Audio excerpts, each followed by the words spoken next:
Singapore Prime Minister Lawrence Wong is set to visit India in early September, marking a pivotal moment in one of Asia's most dynamic partnerships. Let's break down what's on the agenda and why it matters deeply for India's future. Wong, who arrives in India on September 2nd for a 3-day official visit, will build on Prime Minister Modi's trip to Singapore last year that elevated ties to a comprehensive strategic partnership. The visit comes in the 60th year of India-Singapore diplomatic relations. This gives both governments a chance to showcase success stories in cooperation, while laying the groundwork for new initiatives like the undersea solar energy and data cable.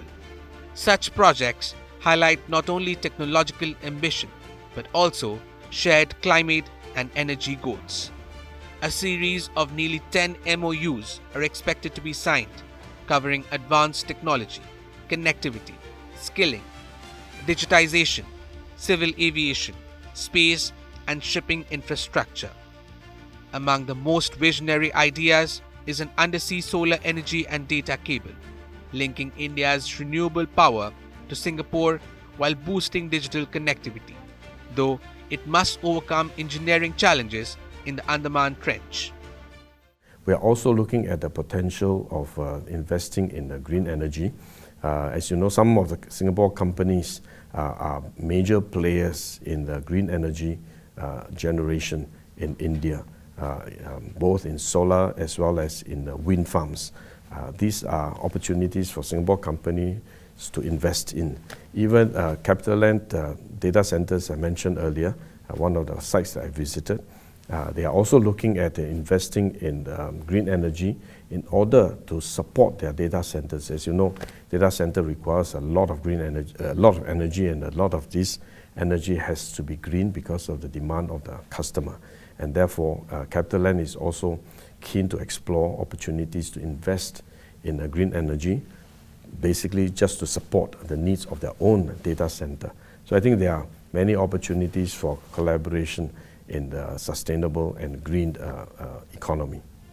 India and Singapore are also looking to leverage their complementary strengths in digital technology, fintech regulations via GIFT Cities Data Sandbox, and skill training centers across India. The visit follows significant preparatory work at the 3rd India-Singapore Ministerial Roundtable held this August in Delhi, where key ministers mapped out cooperation pillars including connectivity, healthcare, sustainability, and advanced manufacturing. And so therefore it's important for us to continue to work with our partners regardless of the tariffs. We have to explore opportunities and possibilities of extending and expanding our supply chains so as to make sure that our supply chains are more resilient, more robust, and less susceptible to disruption. And this will also give us more options and more alternatives in terms of where we source our components from and where we sell our products to. So I think both in terms of sourcing as well as market, we need to continue to expand and to diversify. And India is one area that is very interesting for many of our companies, both SMEs in Singapore as well as the MNCs that are operating in Singapore in pharmaceutical and in semiconductors. They are very keen to explore how they can operate in and invest in other countries and integrate the supply chain better. Particularly in semiconductors, we already have several companies who have been to India, looking at India and looking at investing in India from Singapore.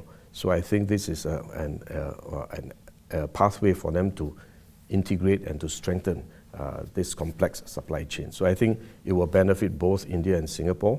From Singapore's point of view, it will allow our semiconductor industries to be more resilient in terms of their supply chain.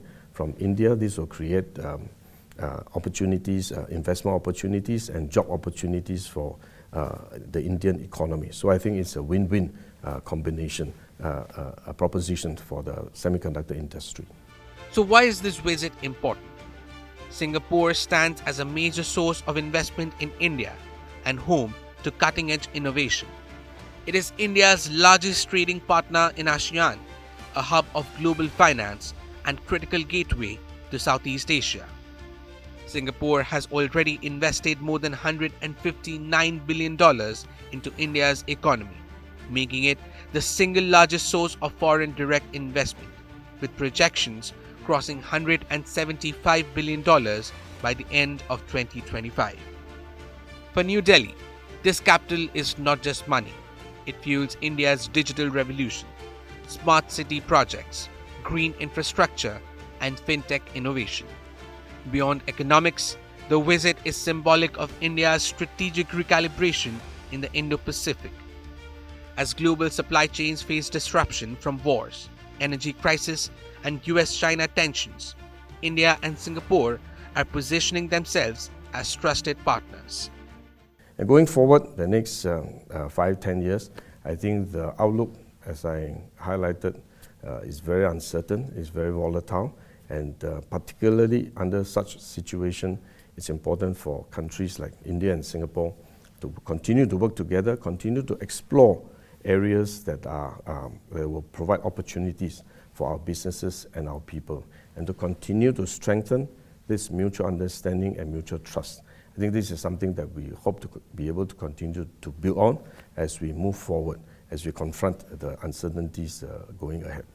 Singapore offers India financial expertise, global connectivity, and credibility in global markets, while India offers scale, talent, and manufacturing capacity. The visit is not ceremonial. It is a carefully timed step to anchor India's economic rise within Asia's growth story, giving both countries leverage in an increasingly volatile world order. Lawrence Wong's visit sends a strong signal amid global turbulence, as rising tensions and uncertainties in global supply chains challenge both nations.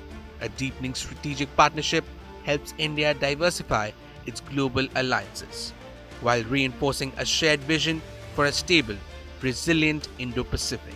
So as Prime Minister Wong arrives in New Delhi, expect announcements that go beyond goodwill. This is a visit that helps share the contours of India's economic and strategic future. With Debangana Datta, Bureau Report, India Today Global.